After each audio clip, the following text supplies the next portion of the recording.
så herre godt så nogle V12'ere. 3 liter per cylinder. Det er der noget, kan forstå.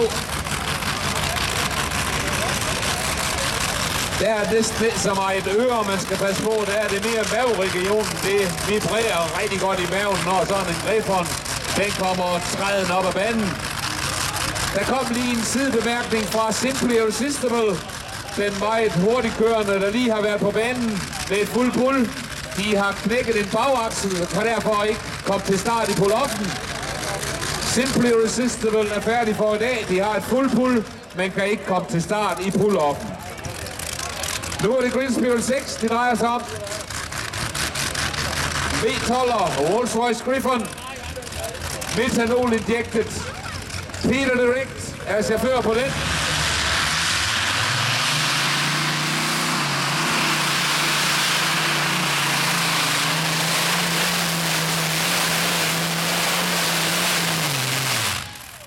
Fuld pull!